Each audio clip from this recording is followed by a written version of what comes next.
All right, let's jump right in. Picture this, a super moody, black and white silhouette of Nicolas Cage set against a totally neon-drenched New York skyline. That right there, that perfectly captures the absolute fever dream that is Marvel's new live-action series, Spider-Noir. We're talking about an 8-episode, 1930s detective mystery that's basically throwing the modern superhero rulebook right out the window. Not only are they grounding a comic book mythos in this hard-boiled, Depression-era grit, but Amazon is doing something crazy. They're dropping it in 2 totally different visual formats at the exact same time.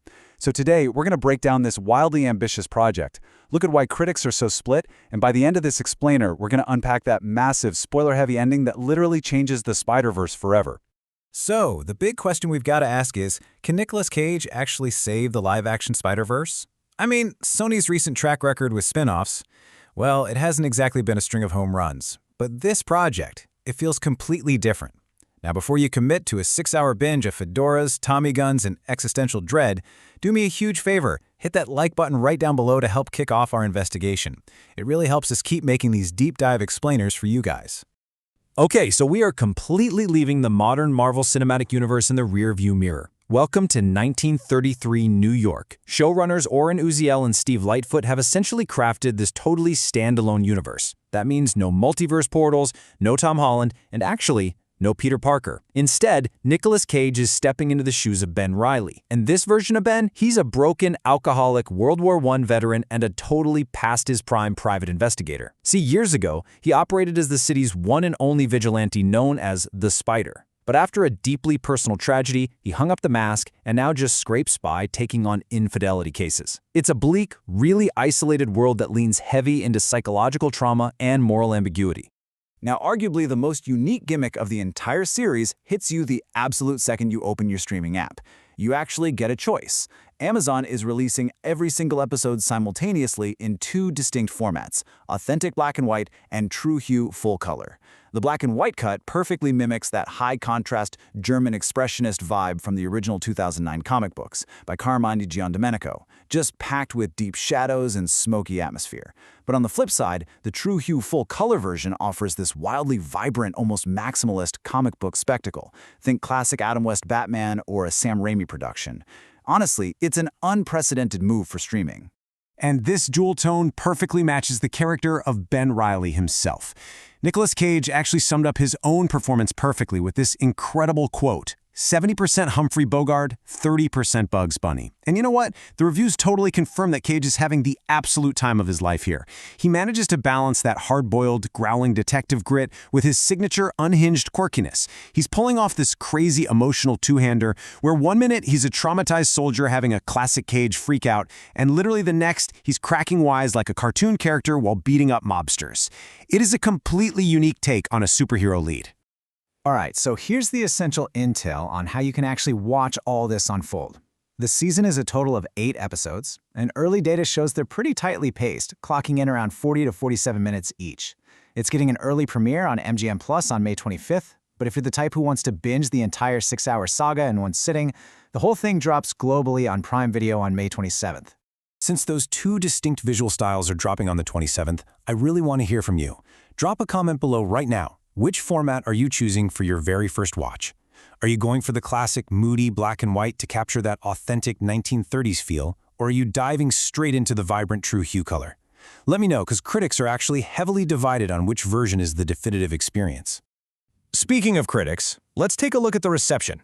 It's sitting at a really solid 88% on Rotten Tomatoes and a 77% on Metacritic, so the consensus is largely positive.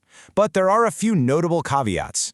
Empire absolutely loved it, giving it a perfect 5 out of 5 and calling it a miracle that delivers on every single level. Slash Film and IGN were totally on board too, praising the massive creative swings and its highly entertaining pulp vibe. But then you have publications like Variety arguing that it's a slow burn that's all style, little substance. The general takeaway here? The pacing might test your patience in the first couple of episodes, but it catches absolute lightning in a bottle right around episode 4 or 5. And while Cage is obviously the main event, the supporting cast is pulling some incredible weight. Reviewers have specifically pointed out Lee Jun-Lee, who plays Kat Hardy. She's a nightclub singer and the show's resident femme fatale. Critics are already throwing around the word award-worthy for her performance, noting she brings one of the series' few truly three-dimensional characters to life with so much heart and emotional complexity. Then we've got Emmy nominee Lamorne Morris as Robbie Robertson. Now, in this universe, Robbie is a freelance journalist who's constantly navigating the harsh systemic roadblocks of 1930s New York just to chase down his story. These two really provide the perfect anchor to Ben Reilly's absolute madness. So who exactly is our hero up against? Well, the villains here are definitely not your typical colorful comic book rogues. Instead, we're dealing with a mob syndicate run by an Irish kingpin named Silvermane, played with brutal, terrifying intimidation by Brendan Gleeson. His enforcers are these broken men from the post-World War I era, and their abilities lean way more into unsettling body horror than flashy superpowers. You've got Jack Huston playing the near-unstoppable brute Sandman, Abraham Papula as the cold, calculating enforcer Tombstone, and Andrew Lewis Caldwell as Megawatt. They're gritty, they're grotesque, and honestly, they fit seamlessly into the corrupt grime of the 1930s. And that brings us to the climax. The Syndicate pushes Ben to his absolute physical and mental limits, culminating in a totally jaw-dropping finale. Now, fair warning, we are about to dive into some heavy spoilers for the ending of Season 1. So if you haven't watched it yet, go ahead and hit that share button right now. Send this explainer to your Spider-Verse squad so they can brush up on the lore, and then come back right here when you finally finish the binge. All right, let's break down this incredibly chaotic final act. Silvermane actually manages to trap Ben inside an abandoned warehouse down in the Lower East Side, and he unleashes Megawatt to literally fry our vigilante. But Ben, tapping into his environment and that weird, chaotic Bugs Bunny survival instinct, manages to outsmart him. The brilliant part here is how Ben uses Megawatt's own high-voltage energy against him, intentionally overloading the warehouse's electrical converter to stop the total destruction of the entire neighborhood. But, as you can probably guess, this victory comes at a pretty massive cost.